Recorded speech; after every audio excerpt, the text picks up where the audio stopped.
ছাত্রছাত্রী, আজকে তোমাদের ক্লাস 9 বা নবম শ্রেণীর বাংলার একটি চ্যাপ্টার তোমাদের সামনে আমি তুলে ধরবো বা আলোচনা করব। চ্যাপ্টারটি কি না, চ্যাপ্টারটা হচ্ছে রাধারানী। এই রাধারানী চ্যাপ্টারটি লেখক হচ্ছে বঙ্কিমচন্দ্র চট্টোপাধ্যায়। বঙ্কিমচন্দ্র চট্টোপাধ্যায় তার 14টি উপন্যাস, তার মধ্যে একটি উপন্যাস সেটি হচ্ছে কি না রাধারানী। এটি হচ্ছে মূল উপন্যাস, এখান থেকেই এটি নেওয়া হয়েছে। এর কিছুটা অংশ কি না, রাধারানী কী করেছিল না, মাহেশের হ্রদ দেখতে গিয়েছিল।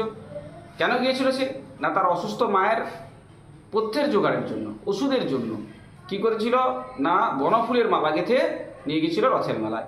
তো দেখা যায় প্রচুর বৃষ্টির জন্য তার মালাখানি সব লোক পালিয়ে যায়, যার ফলে মালা কেউ কেনেনি।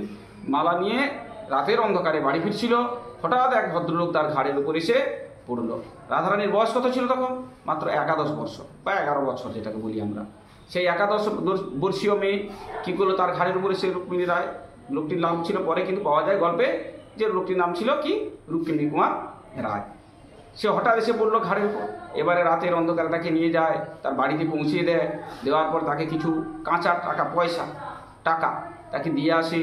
তারপরে কি করে না, বাড়ি ফেরার পথে ওই ব্যক্তি বাড়ি ফেরার পথে কাপড় দোকানে বলে কাপড় দোকানের কাছ থেকে কি করে কাপড় নিয়ে গিয়ে তার বাড়িতে দিয়ে আসতে বলে। কাপড় দোকানের নাম ছিল পদ্মলোচন সাহা। তারপরে কি হলো না, ওই পৌঁছে দিয়ে এলো কাপড়।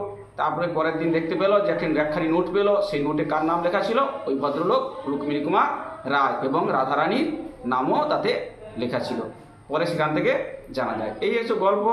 এই গল্পটি থেকে সাধারণত তোমরা কিছু কিছু কোশ্চেন পাবে, যে কোশ্চেনগুলো পাবে রাধারানীর বয়স কত, রাধারানী কেন রথ দেখতে বা রথের মেলায় কেন ওই বনফুলের মালা বেচতে গিয়েছিল, অন্য কোনো ফুল ছিল না। তারপরে কি না, রাধারানী কোথাকার রথ দেখতে গিয়েছিল, তারপর রাধারানীর ঘাড়ের উপর এসে কে পড়েছিল, রাধারানী যখন ফিরে আসে রাস্তার অবস্থা কেমন ছিল, কর্দমাক্ত রাস্তা। তারপরে কি না, রাধারানীর মা কেন অসুস্থ হয়েছিল, তারপরে রাধারানীর মায়ের সমস্ত সম্পত্তি কেন খোয়া গিয়েছিল, সে কোথায় এসে পরে ছিল, শ্রীরামপুর বলে একটি জায়গায় এসেছিল। তাহলে এই কোশ্চেনগুলো বেশিরভাগই আসে। কাপড় দোকানের নাম কী ছিল? পদ্মলোচন সাহা। এগুলো শর্ট কোশ্চেন। এবারে বড় কোশ্চেন কি আসে না, বড় কোশ্চেনে এই জাতীয় কোশ্চেন আসে যে আমরাও ভিখারি হইয়াছি, দান গ্রহণ করিয়া খরচ করি। আমরা কারা, দান আমরা কিভাবে খরচ করেছিলাম, এগুলো আর কি। এগুলো এইরকম টাইপের কোশ্চেন বেশিরভাগই আসে। তবে তোমরা পরীক্ষার খাতায় ভালো নাম্বার আনতে পারবে যদি তোমরা ব্যাকরণ শুদ্ধিকরণ, বানান সংশোধন, মানে বানান যেন ভুল না হয়, তাহলে কিন্তু তোমরা পরীক্ষার খাতায় কিন্তু ভালো নাম্বার আনতে পারবে। আর কি না, পরীক্ষার খাতায় সবসময় প্রথম পেজ যখন তোমরা পরীক্ষা দিবে কি করবে না, সুন্দর করে যেন হাতের লেখা হয়। যেমন একটা যদি তুমি কোথাও একটি দোকানে গেছো, তাহলে দোকানের আগেটা যদি খুব সুন্দর হয় বা পরিষ্কার হয়, সেই দোকানে তোমার ঢুকতে ইচ্ছা হবে। তুমি যদি একটা রেস্টুরেন্টে যাও, রেস্টুরেন্টে যদি আগের দিকটা ছিমছাম থাকে, পরিষ্কার থাকে বা ঝাঁকাস থাকে, তাহলে তোমরা সেখানে কি করবে, সেই দোকানে আগে তোমরা ঢুকবে। তাহলে কি না, প্রথম পেজে যদি হাতের লেখাটা খুব সুন্দর হয়, তাহলে কিন্তু তোমরা পরীক্ষার খাতায় ভালো নাম্বার আনতে পারবে। তারপরে কি ভাষার শুদ্ধিকরণ, সাধু ভাষা, চলিত ভাষা সব যদি মিশিয়ে ফেলো একসঙ্গে, তাহলে কিন্তু তোমরা নাম্বার ভালো আনতে পারবে না।